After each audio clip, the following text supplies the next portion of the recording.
Hello everyone, welcome back to our Azure tutorial series. The last video we explored what Entra ID, how it compares to local Active Directory, and the key differences between Microsoft Entra ID free, Premium 1 and Premium 2 plans. In this video, we are taking the next step.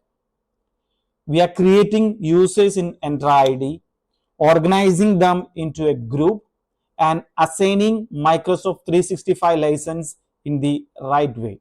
When we come to the Microsoft official documentation, we are in the second module, AZ-104. In fact, this is the first module in the main course. This is the first module in the syllabus. AZ-104, Manage Identity and Governance in Azure. In this particular module, we have already understand about the Microsoft Entra ID in our previous video. Now in this video, we are going to create, configure and manage identities. We will be learning create, configure and manage users, create, configure and manage groups, manage license, explore custom security, attributes and automatic provisioning. What are the prerequisites required for this? You should have a basic understanding about identity management. You should have a basic understanding about the local Active Directory, how the users are created. That will help you over here. Then some experience with Azure Active Directory, experience with Zero Trust helpful.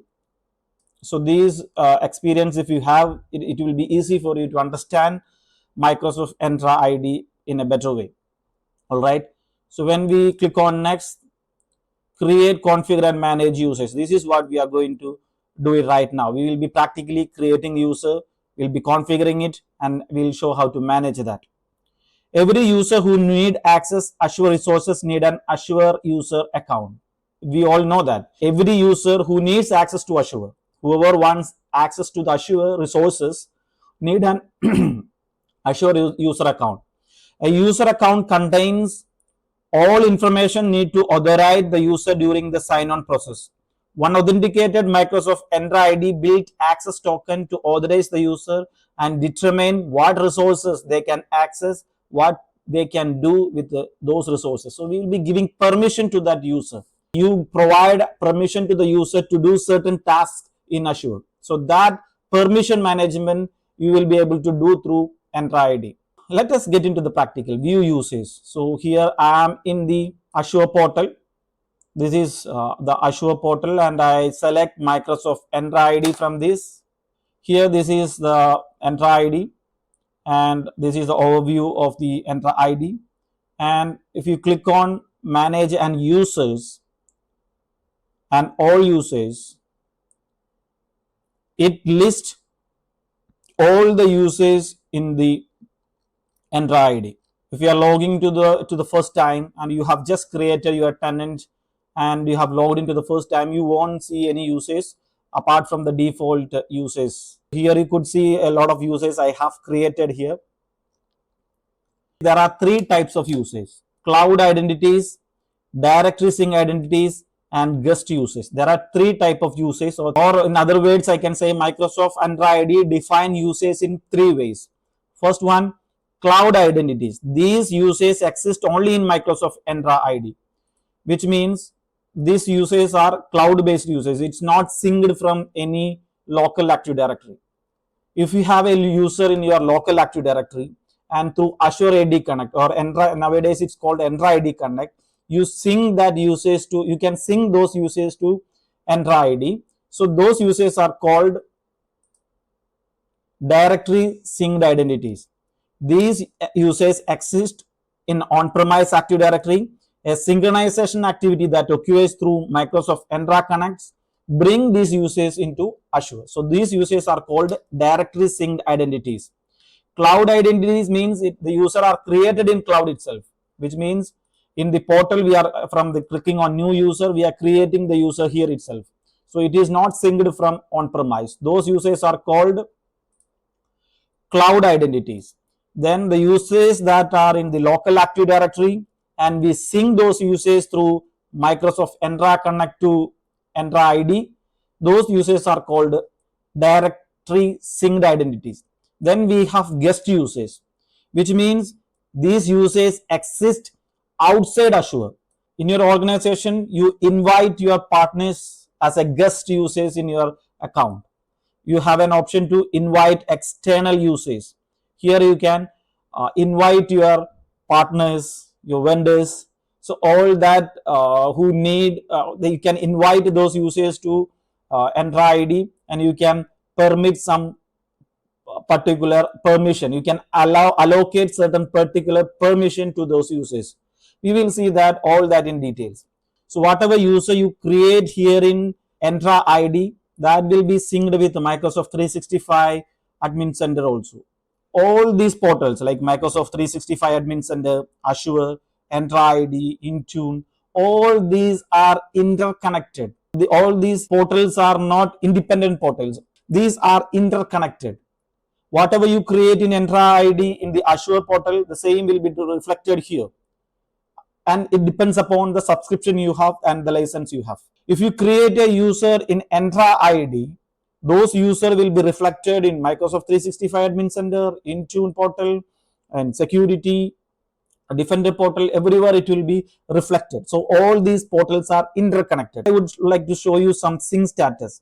Here you could see a cloud symbol over here, which means Abir, this particular user called Abir, is a cloud user. The cloud symbol status shows that this user is a cloud user. Here you could see some server sign, some on-premise sign, which means this user synced from the on-premise, synced from the local Active Directory through Azure AD Connect or Entra ID Connect, and it is synced to the cloud. So that is what this symbol shows here. Even here you could see the user type on-premise synced enabled. Yes, for the AVD user 2, it is synced from on-premise. But when it comes to Google Play, this user is not synced from the on-premise. This is a cloud user. And here, where is Abir? We'll search. Yeah, Abir. Yeah. As you can see, the Abir, this user is not synced from the on-premise. This is a cloud user. So in this way, you can identify whether this user is a cloud user or on-premise user. Then here user type, you could see member. If it is a guest user, it will show as guest.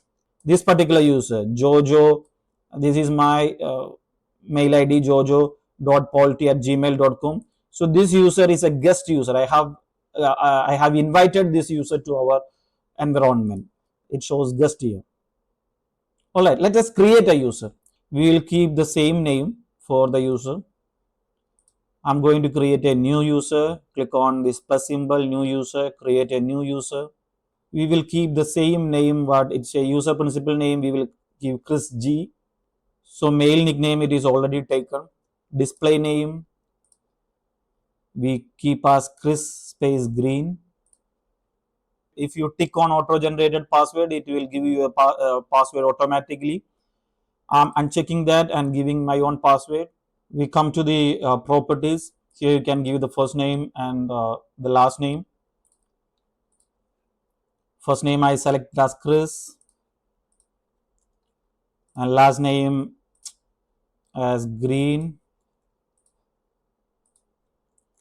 Where user type, is it as a member or guest? It's a member. And you can give all the details about this particular user. His job information, job title, is a system admin, company name, department, employee ID, all those details you can provide here. Contact information about this user, email ID, then age group, settings, all that you can give it here. Then comes assignment.